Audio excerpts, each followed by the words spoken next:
Mr. Fino, a convention banning the nuclear weapons was proposed to the United Nations Secretary General recently, and superpowers such as the United States of America, Russia, France refused, and they are trying to block this convention. Um, would you please highlight your thoughts about this convention, and if it brings a new dimension to the global world order, and if we could actually in reality build a world without nuclear weapons, and if it's positive to our global order and peace. Well, I mean, this goal of a world without nuclear weapons is shared practically by everybody. At least the states that are party to the Non-Proliferation Treaty, they are committed to this obligation of disarmament. And that obviously includes first and foremost the nuclear weapon states which possess these weapons. So for many years, I mean, the treaty, the NPT, was adopted and entered into force in 1970.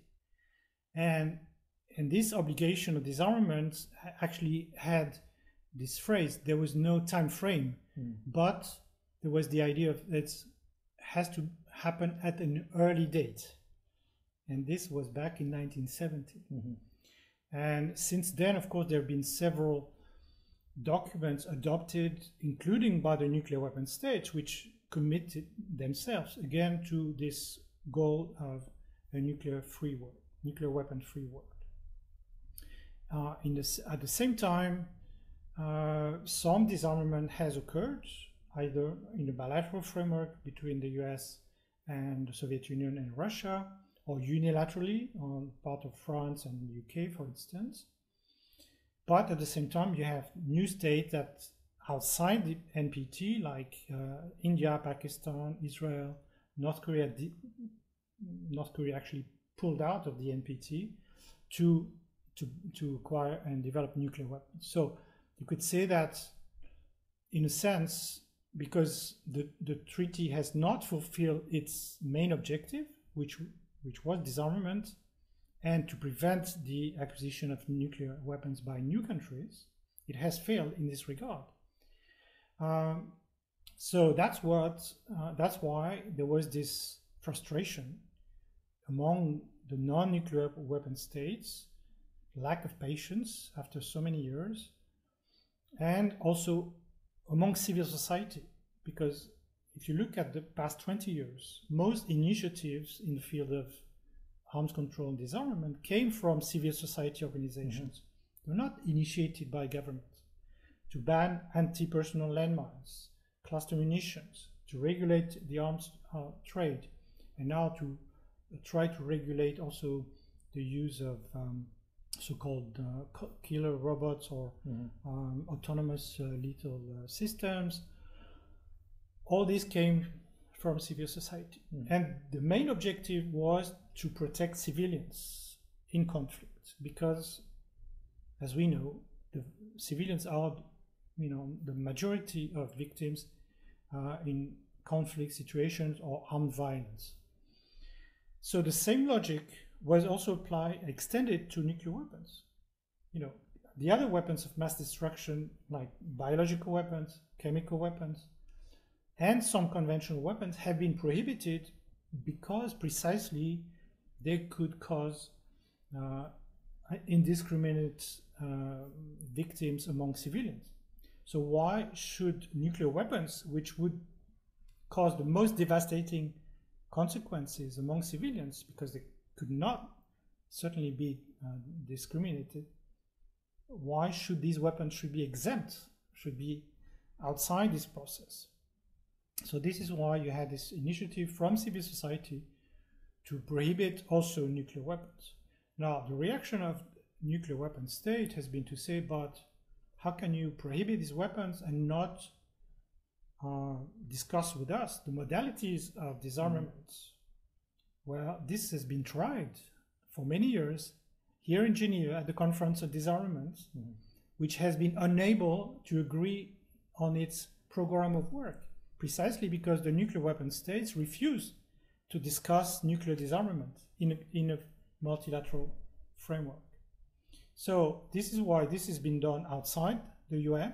There was a series of conferences to explain the risks, the potential humanitarian consequences of nuclear weapons, and the same logical conclusion was adopted as compared to the previous categories of weapons. This weapon needs to be prohibited. Now, this is considered as one step, but obviously it cannot be the final step, because beyond prohibition, the objective is elimination. And this is where obviously nuclear weapon states are needed. The problem is that they want to preserve the legitimacy of possession of nuclear weapons, which they interpret the NPT as granting them. And this is a misinterpretation of the NPT. The NPT doesn't say nuclear weapons are legitimate. Actually, the treaty says they should be eliminated. And they are afraid that a prohibition would put too much pressure on them. And this is exactly what is the intention. The intention is not to say, okay, now with that we ban the weapons, we stop. On the contrary, it will be a new start to put pressure on the nuclear weapon states that will not be able to claim again that these weapons are legitimate. Even if they don't sign the treaty, there will be a large majority of states that will support the treaty. It will be based on the norms of international humanitarian law that prohibits the use of non-discriminate weapons. And in that sense, there will be a strong pressure on them to accelerate the process of disarmament and to change their policy. The problem also affects not only the nuclear weapon states themselves, those that possess the weapons, but also the states that are protected by these weapons within alliances like NATO or in bilateral context.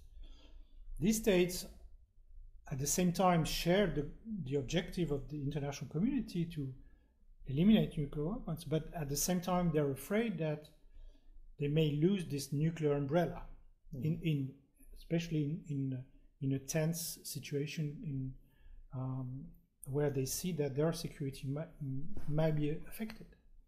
It's a real issue, and there's no magic solution. But at the same time, you cannot imagine that we will have a treaty based on international humanitarian law that could say, again, this weapon is prohibited for some and legitimate for others. So it's a universal treaty that includes a universal norm. So that means that in order to support this treaty, the states that have, for instance, nuclear weapons stationed on their territory, even if they are controlled by another state, will have to decide. You cannot have both. So if you want to join the treaty, you have to ask for these weapons to be eliminated. But it doesn't mean necessarily that you have to leave the military alliance.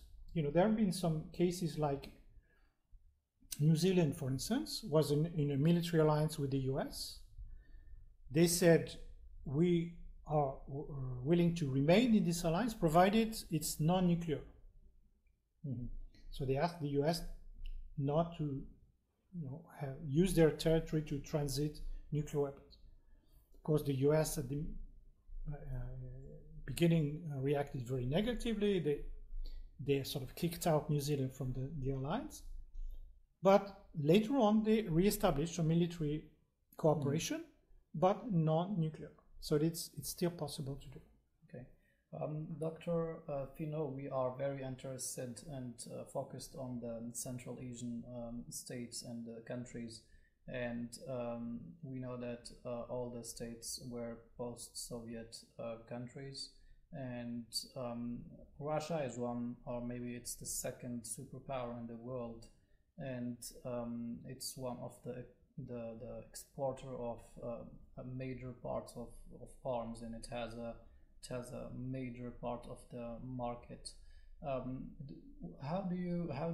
are the traditional kind of clients of and also allies of Russia, and how does Russia could be a threat or a friend of the Central Asian countries, because Central Asian countries are surrounded by nuclear superpowers: China, Russia, India, and Pakistan, and Iran. So they are really in the middle of hotspot, and the security situation there is very important, and it's considered as a major problem. So if you could just please highlight some points. I know that I'm taking a lot of your time. No, it's okay. But obviously, Central Asia is affected by the history of the Soviet legacy, the Soviet system. At the same time, Central Asian countries have asserted a degree of autonomy and independence. They've tried to establish some balanced relations also with China and the US and India. And they have, most importantly, declared themselves a zone free of nuclear weapons. And that's a major step, major form of progress. And as you know, initially this was rejected by the Western nuclear powers because they considered that this treaty was incompatible with the previous agreements within the alliance system that Russia has developed. So that's why this agreement could not be supported. The Western nuclear powers didn't sign the protocols recognizing this zone, but this was solved by negotiations and consultations, and in the end there were some assurances given by Russia that its alliance system would not be contradictory with the nuclear weapons-free zone, and that reassured the US, France, and UK that eventually signed the protocols. So it's an example that once you have a dispute, especially on a very sensitive issue like nuclear weapons, you can only solve it by negotiation. The other example was the case of Iran, that also is not far from the Central Asian zone, and that may have had an impact if Iran would have been allowed to acquire nuclear weapons. Well, the international community negotiated with Iran. It was not easy, it took some time, but eventually an agreement was found based on this negotiation that is mutually acceptable and in everybody's security interest. The counterexample is North Korea. North Korea, again, there was a phase of negotiation with North Korea that, again, could affect the whole of Asia, but then it was jeopardized by lack of negotiation, the Bush attitude of talking about the axis of evil, sanctions, isolation, and now we see the result. Because of this lack of negotiation, North Korea has been incentivized, encouraged to develop its own nuclear system. Now it's all the more necessary to start again negotiations, but it's even more difficult now. Thank you, Mr. Mark. Thank you, Mr. Mark Fino. I think we are very close to the end of our session by now, and I would like to thank you very much for all the valuable informations in this, for making the time to join us in this session. I would like just to bring the attention of our followers on the danger and the threat that consider this subject to our global security. And we could see now ISIS as the strongest and biggest terrorist group in the world, and it has a lot of arms and a large part of the arms in the region, and it destabilized the region completely. Imagine the scenario and nightmare of ISIS having illicit nuclear weapons, or more dangerous weapons than the ones they have now, and the threat of the security situation in the region. Maybe we should keep this question as for the next session and online discussion. And I would like to thank Mr. Fino another time, and thank you for having us at the GCSP. And we would like to thank you on behalf of our followers. Thank you very much, Mr. Fino. Thank you. It's been a pleasure. Thank you very much, and stay tuned for the next session. Thank you.